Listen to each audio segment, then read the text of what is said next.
नमस्कार, मैं हूं राजेंद्र सिंह और स्वागत है आप सभी का राजेंद्र लॉ ऑफिस में। आज के इस वीडियो में हम जानेंगे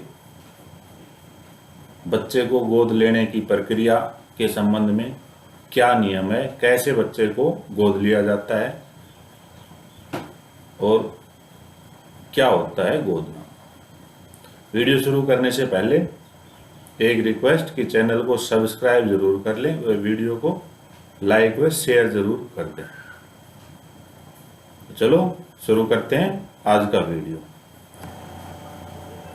भारत समेत पूरी दुनिया में बच्चे को गोद लेने की प्रक्रिया को लेकर नियम और कानून बनाए गए हैं, जिनका पालन बच्चे को गोद लेते समय करना अनिवार्य है। भारत सरकार के महिला और बाल विकास मंत्रालय ने इसके लिए बाकायदा एक संस्था बनाई है जो कि इसके लिए काम करती है। भारत सरकार द्वारा गठित सेंट्रल अडॉप्शन रिसोर्स अथॉरिटी, जिसे शॉर्ट में CARA कारा कहते हैं, बच्चों के अडॉप्शन के लिए काम करने वाली संस्था है। सेंट्रल अडॉप्शन रिसोर्स अथॉरिटी ने भारत में बच्चों को गोद लेने के लिए कई प्रकार के नियम और कानूनों को बनाया है। कोई भी व्यक्ति जो बच्चे को गोद लेने के बारे में सोच रहे हैं तो सबसे पहले उनको इन नियमों और कानूनों को जान लेना चाहिए। तो जानते हैं क्या है ये नियम। सबसे पहले जानते हैं अडॉप्शन क्या है। What is child adoption. तो एडॉप्शन उस प्रक्रिया को कहते हैं जिसमें बच्चे का संबंध उसके बायोलॉजिकल माता पिता से नहीं रह जाता है। बच्चे को गोद लेने के बाद उसके सभी अधिकार गोद लेने वाले माता पिता से जुड़ जाते हैं। कानूनी तरीके से बच्चे को गोद लेने के बाद गोद लेने वाला वैध रूप से उस बच्चे का माता पिता बन जाता है। अब सवाल ये उठता है कि किन बच्चों को गोद लिया जा सकता है। तो उसके लिए भारत सरकार द्वारा गठित संस्था सेंट्रल अडॉप्शन रिसोर्स अथॉरिटी कारा CARA जिसे कहते हैं ने कुछ नियम और कानून निर्धारित किए हैं। कारा द्वारा बनाए गए नियमों के मुताबिक बच्चों को गोद लेने यानी कि अडॉप्शन करने के लिए मुख्य 5 प्रक्रियाएं हैं। आप इन नियमों के तहत कोई भी व्यक्ति जो बच्चा लेने का इच्छुक है, बच्चा गोद लेने का इच्छुक है, इस प्रकार से बच्चे को गोद ले सकता है। तो पहले नंबर पर एक अनाथ बच्चा या फिर बाल सुधार गृह में पल रहे अनाथ बच्चे जिन्हें कानूनी रूप से गोद लिया जा सकता है। ऐसे बच्चों को उनसे किसी भी प्रकार का संबंध न रखने वाले देश में रह रहे नागरिक गोद ले सकते हैं।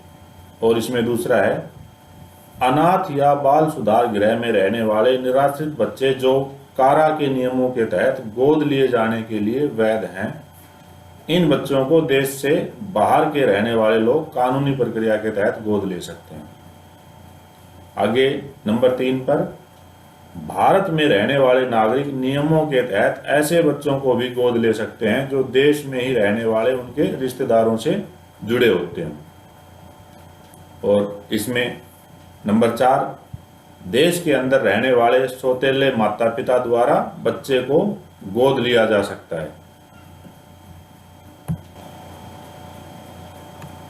अब हम जान लेते हैं कि एक बच्चे को अडॉप्शन के लिए कौन लोग पात्र हैं।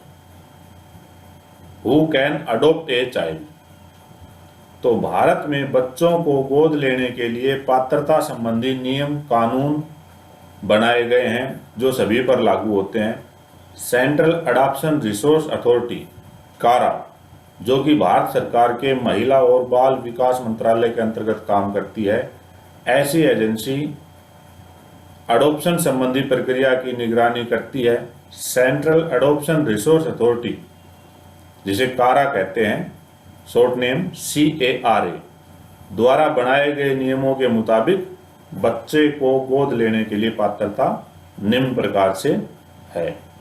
नंबर 1, गोद लेने के लिए व्यक्ति शारीरिक, मानसिक और आर्थिक रूप से शिथिल होना आवश्यक है। नंबर 2, बच्चे और गोद लेने वाले व्यक्ति के बीच कम से कम 25 साल का अंतर होना जरूरी है। तो ये CARA द्वारा बनाए गए बच्चों को गोद लेने से संबंधित नियम है। अब हम जानते हैं कि जो लोग शादीशुदा है और बच्चे को गोद लेना चाहते हैं उनके लिए अडॉप्शन की पात्रता के क्या नियम है। तो सबसे पहला, विवाहित लोग जो कम से कम 2 साल से एक साथ रह रहे हैं वे बच्चे को अडॉप्ट कर सकते हैं। दूसरा, अगर कोई विवाहित दंपत्ति बच्चे को गोद लेना चाहता है तो पति पत्नी दोनों की सहमति इसके लिए जरूरी होती है। तीसरा, विवाहित दंपत्तियों की कुल उम्र, इसमें पति और पत्नी दोनों की उम्र मिलाकर 110 साल से अधिक की नहीं होनी चाहिए। जुवेनाइल जस्टिस एक्ट 2006 में संशोधन के बाद भारत में सिंगल पेरेंट भी अडॉप्शन कर सकता है। यदि कोई तलाकशुदा या सिंगल व्यक्ति बच्चे को गोद लेना चाहता है तो उसकी पात्रता भी निम्नलिखित बनाई गई है। नंबर 1, सिंगल महिला जो गोद लेने के सामान्य नियमों के तहत वैध हो वह बच्चा या बच्ची किसी को भी गोद ले सकती है। नंबर 2, सिंगल पुरुष फीमेल चाइल्ड को गोद नहीं ले सकता। तो यहाँ ध्यान रखने की बात बताई गई है कि एक महिला जो सिंगल है वो मेल या फीमेल किसी भी बच्चे को गोद ले सकती है, जबकि जो सिंगल पुरुष है वो केवल मेल चाइल्ड को ही गोद ले सकता है। और इसमें नंबर 3, गोद लेने के लिए सिंगल पेरेंट की उम्र 55 साल से अधिक नहीं होनी चाहिए। नंबर 4, गोद लेने वाले व्यक्ति के पास 4 से कम बच्चे होने चाहिए अगर वह दिव्यांग या सौतेले बच्चों को गोद नहीं ले रहा है। तो इसमें यह कंडीशन है कि 4 से कम बच्चे होने चाहिए अगर किसी के पास पहले से जीवित बच्चे हैं, लेकिन यदि बच्चा दिव्यांग है तो ज्यादा गोद बच्चे लिए जा सकते हैं। जुवेनाइल जस्टिस एक्ट 2015 की धारा 55 और अडॉप्शन रेगुलेशन 2017 के तहत बच्चों को गोद लेने के लिए रजिस्टर करने समय बच्चे की अधिकतम आयु क्या हो सकती है और गोद लेने वालों की अधिकतम आयु क्या होनी चाहिए, इसका पालन किया जाना अनिवार्य है। अगर 0 से 18 साल के बच्चे को गोद लिया जा रहा है तो शादीशुदा दंपत्ति की कंपोजिट उम्र 90 साल से अधिक नहीं होनी चाहिए। कंपोजिट का मतलब हस्बैंड और वाइफ दोनों की उम्र मिलाकर 90 साल से ज्यादा नहीं होनी चाहिए। और यदि सिंगल पेरेंट्स बच्चे को अडॉप्ट कर रहा है तो इस अवस्था में उम्र 45 साल से ज्यादा नहीं होनी चाहिए। और यदि गोद लिया जाने वाला बच्चा 4 से 18 साल की आयु के बीच का है तो शादीशुदा दंपत्ति की कंपोजिट उम्र 100 साल हो सकती है, 100 साल से ज्यादा नहीं होनी चाहिए। यदि अडॉप्ट किया जाने वाला बच्चा 8 साल से लेकर 18 साल की आयु वर्ग का है तो शादीशुदा दंपत्ति की कंपोजिट उम्र अधिकतम 110 साल हो सकती है। और यदि सिंगल पेरेंट बच्चा अडॉप्ट कर रहा है तो उसकी अधिकतम आयु 55 साल से ज्यादा नहीं होनी चाहिए। अब हम जान लेते हैं कि भारत में बच्चे को गोद लेने के लिए क्या कानून है। Law for child adoption in India. तो भारत में चाइल्ड अडॉप्शन के मुख्यतः 2 कानून हैं। इन कानूनों में केंद्र सरकार के महिला और बाल विकास मंत्रालय के अंतर्गत काम करने वाली agency central adoption research authority CARA, जिसे कारा कहा जाता है, नोडल एजेंसी के रूप में काम करती है। अब जान लेते हैं कि हिंदू अडॉप्शन मेंटेनेंस एक्ट 1956 के अनुसार चाइल्ड अडॉप्शन के क्या नियम हैं। इस कानून को 1956 में सरकार द्वारा बनाया गया था। यह हिंदू कोड बिल का हिस्सा है। इस कानून के तहत हिंदू धर्म के लोग अडॉप्शन कर सकते हैं। इस कानून में यह भी कहा गया है कि एक माता पिता बच्चे को अडॉप्शन के लिए दूसरे माता पिता को दे सकते हैं।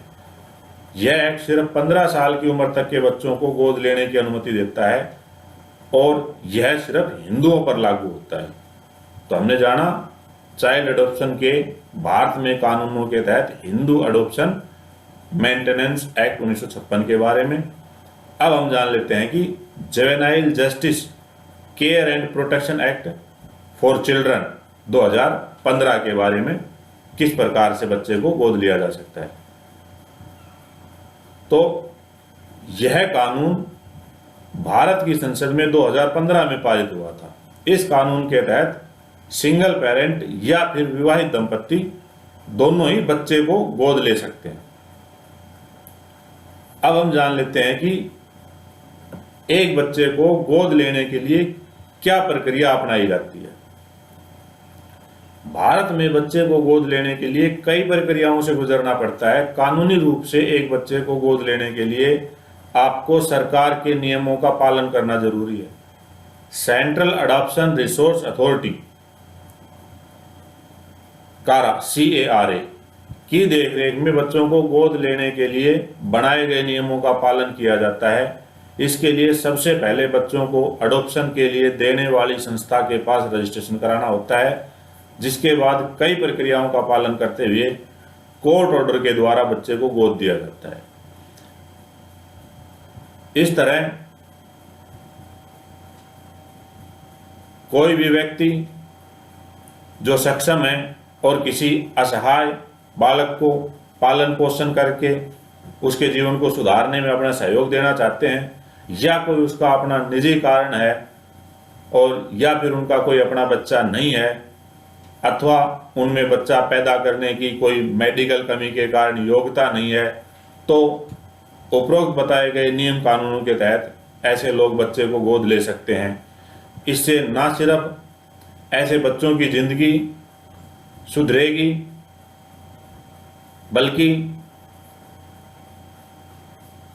ऐसे माता पिताओं को भी जिनके पास अपने बच्चे नहीं हैं, उन्हें भी जिंदगी जीने का एक उद्देश्य मिलेगा।